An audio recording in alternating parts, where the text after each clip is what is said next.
Hey guys, welcome back to another Cars in the World video, and today we are going to be reviewing the 2019 Lincoln Nautilus. We're going to show you all the quirks and features of it, so let's get started. So for the 2019 model year, they updated the fascia, and it shares the same fascia as all the other Lincolns. If you notice in the grille, there's actually little Lincoln logos in the grille. This baby has a 2.7 liter V6 and producing 335 horsepower, so it can go pretty fast. Okay, so this car is equipped with the reserve trim, so that means it has a bunch of upgrades, including these beautiful, gorgeous 20-inch rims.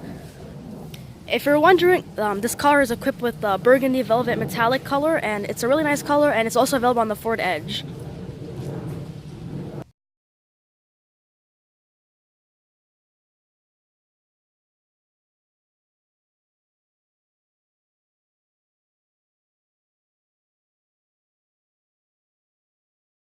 As you can see, the 2019 Lincoln Nautilus features the all-new Sync 3 infotainment system. So it has the basic audio features as in AM radio and FM radio, and direct tune allows you to choose whatever radio station you would like. And also has the Sirius XM radio, but that's it comes with 6 months free of it. And so let's move on. So the Lincoln has two climate controls. You can control it from here, and you can also control it from the infotainment system itself. So it has all the normal features as in like auto cooling, and you can adjust the temperature on each side. You can also set the heated seats, and that's pretty much it. So for the phone section, it's like the usual. It has Apple CarPlay and Android Auto. So we don't really have a phone connected right now to demonstrate, but I think you guys get it. So onto the navigation. So here we have the navigation system, which is really useful when you're traveling. So it has different types, 3D and like facing north. So you can zoom in and zoom out and set your destination, and it's pretty accurate. So next we move on to the apps. So the apps is where you can access your Apple CarPlay and connect Bluetooth devices, and you can also access Android Auto. Okay, so when you go into settings, it has like a lot of basic features, such as the clock. You can make it 24-hour mode, and this car has a feature where it automatically changes for daylight savings. And for the navigation, you can control all this stuff. There's an incident map icon. And for the sound, now this is a big quirk, and it's pretty strange. And there's the Revel experience.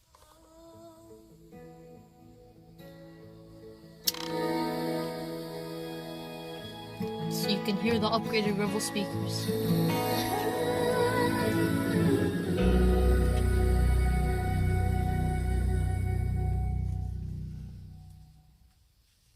For the quarter. Yeah, this is pretty strange, and I haven't seen on very many other cars, so I guess just a Ford thing. Anyways, you can also control the display. You can turn the display off. You can change all the brightness. You can change the background to black, a different shade of black, a different shade of black, or gray. Great options, right? And there's also a day and night mode, so you can change this. They're basically all just really plain colors, and there should be more variety, in my opinion.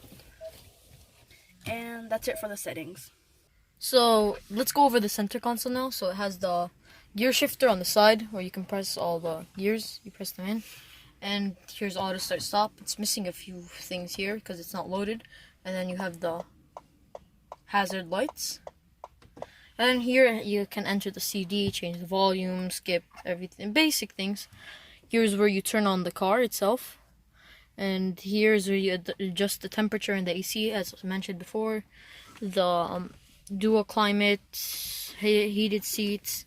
So yeah, moving on. So over here we have real wood finish next to the metallic on both sides. And then over here on this side we have auto hold. So when you're at a traffic light and you're tired of pressing the brake, you just press auto hold and it presses the brake for you. And then we have the glove box button. Since there's no button to actually open the glove box, if you press the glove box button, it opens automatically. So moving on, we have this center, this storage area where there's one USB port, and then you can put a bunch of stuff in it. And then we have two cup holders over here that are pretty spacious, and space in between it. And also over here you have a car charger port and just like more storage, and down here more storage. And then we moving on to the center, moving on to the storage cubby. So it's pretty spacious. Here's the bottom one. Has a USB port, and it also has a 12-volt port. And then there's also the top one, which is removable, or you can lift it up if you need to access the bottom one. But it's pretty small, but I mean it's still useful.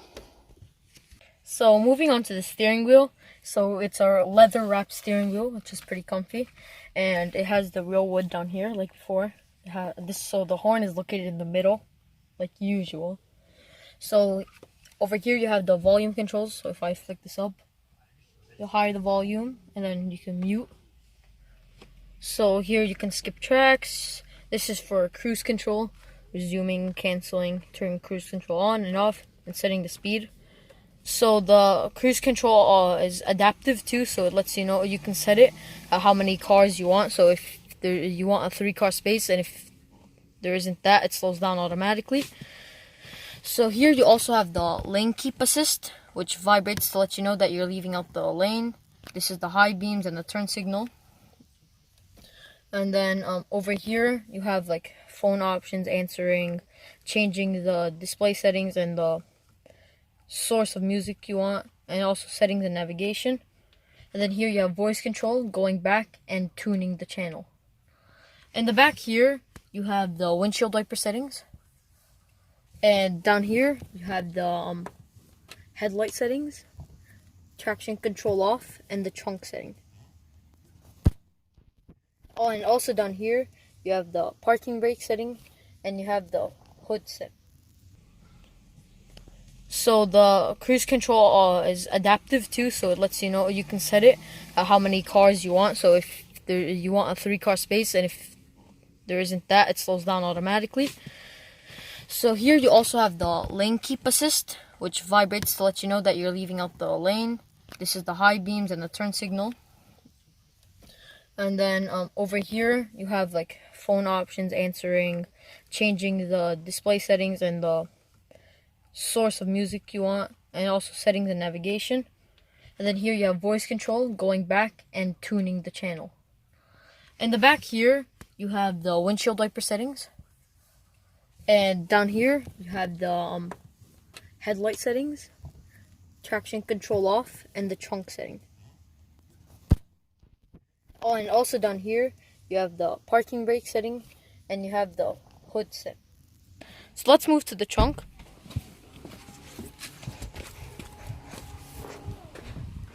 So we have, just ignore all of this, this is Ford stuff. So we have pretty good trunk space. You could probably fit a lot of things down here. You also have a 12-volt charger, and then you can install a privacy hood, which is right here. So also it has, if you need to put something in, you have the power folding seats. If I press this one, that seat closes. If I press this one, this seat closes. And then we also have a power trunk over here. If you could press it with the typical Lincoln chime. So if you look at the cargo line here, it looks like Ford tried to pull a sneaky one on us. It says MKX instead of Nautilus.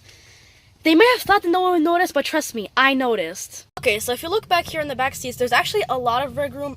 It's a lot of space for like 6-foot people, and pretty roomy in here. That's what you expect for the larger SUV. There's the climate control vents back here, and it actually has a cigarette lighter, and it has a 120-volt power outlet. It does not have USB ports, which is a little disappointing on a car of this price, but it's fine. So in the new Nautilus, Lincoln decided to use many soft materials, such as all around the door, and that even continues in the back seat. And there's even the same wood in the front, and it even has the same amazing Rebel audio system. And this in the back, there's actually a few cup holders. There's one in each door, and there's another set of cup holders in the middle here with there's 2 of them, and this next to the center armrest. So moving on to the headlights. So here you can control them all. So I'm gonna turn on the headlights, and you guys are gonna get a look of it. So if you can move on to the front.